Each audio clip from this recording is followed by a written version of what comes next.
Hey class! This presentation will cover last week's material regarding addiction in families. In the presentation, we'll be giving you two opportunities to engage with us on the discussion board following the presentation. So once you've finished watching, choose one of the two activities to prompt a discussion on the topics. We're going to start out with a little review of our reading from systems theory. Once we've reviewed, we'll jump into addiction in families. So as we learned, family systems theory centers around the belief that the whole is greater than the sum of its individual parts. Additionally, we've learned that families are looked at as a superpersonality, that family experiences are repetitive and based on patterns of interaction, and that the results of the family are caused by circular causality.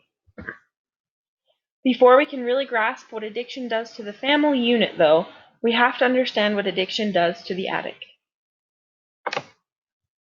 Hey there, welcome to Life Noggin. Some things in life just feel good. Usually these things are related to our continued survival, like eating and sex. However, sometimes things that aren't good for us, like some drugs and spending way too much time online, can also give us those same feelings. And this may lead to an addiction. Inside our brains, we have a reward pathway that is located in our limbic system, the area responsible for emotions and the formation of memories. And as the name suggests, the reward pathway rewards us for doing certain actions like eating. A neurotransmitter called dopamine is released, making us pay attention to what we're currently doing and hopefully repeat that action in the future. So this is good. Our brains are telling us, hey, I'm having an awesome time eating this strawberry. I should totally keep this up. But you can see where this could go wrong if instead our brain said the same thing about drugs or harmful behaviors. Normally, when dopamine is released in our brains, it is later reabsorbed by the neuron it came from. But some drugs like cocaine prevent that from happening. This results in an excessive amount of dopamine in the synapse between two neurons, giving the user their high. Our brains, which want to maintain homeostasis or balance, will eventually adjust to some drugs by decreasing the amount of a neuron's dopamine receptors. Basically, this means that the same amount of a drug will not give the user the same high because not as many receptors are being stimulated. This is known as tolerance. And because these drugs alter the brain's neurons, withdrawal can occur if the user suddenly stops or drastically decreases their usage. The symptoms may vary depending on the drug and can include depression, headaches, vomiting, and difficulty breathing. It's important to note that addiction is not just limited to drugs and alcohol.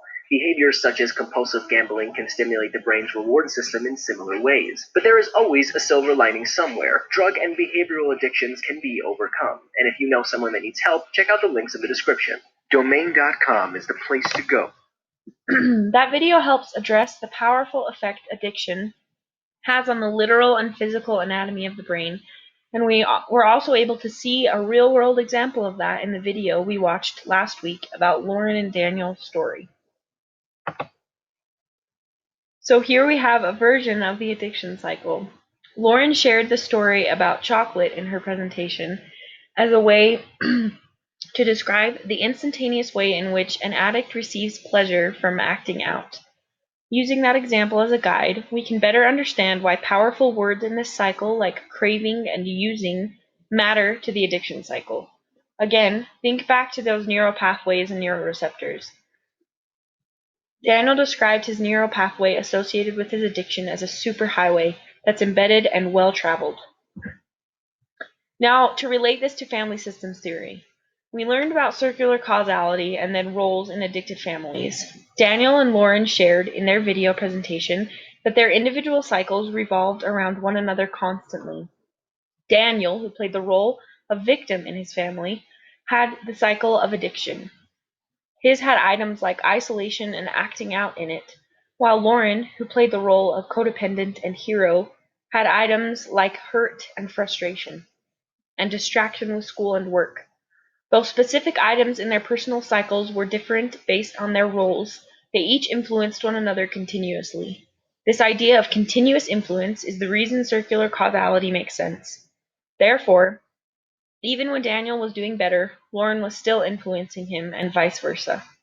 The cycles, just like cogs in a clock, they kept each other turning. In a family with addiction present, roles become increasingly important. Titles like victim, hero, and scapegoat describe family members with certain roles. Each role plays a crucial part in that family's version of homeostasis. Additional roles of lost child and mascot are present and add another element of dysfunction to a family. In families with addiction, children are not able to emotionally regulate because they're not being taught those coping skills because of their preoccupation with the constant adjustment typical in dysfunctional homes. In the following movie clip, we'll witness a film adaptation of a real-life mother's struggle to keep her abusive and alcoholic husband from harming her 10 children. You shut up! This is a family neighborhood. I'll clean you up! Pull you the post!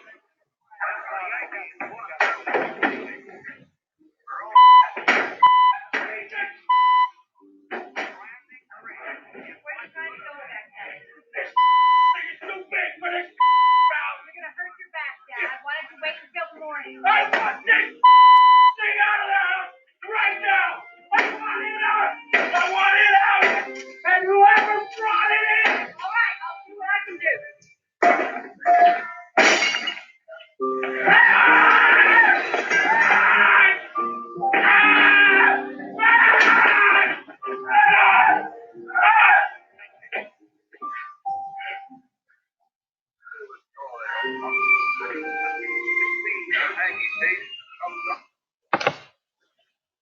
Of the roles we've learned in class, what role do you think Evelyn, the mother in that clip, was filling? Discuss with your classmates what you think of Evelyn in this specific scene. Would you have reacted the same way in this situation? If not, how would you have acted differently? A common denominator in the family is that everyone feels some hurt because of the addiction in their lives.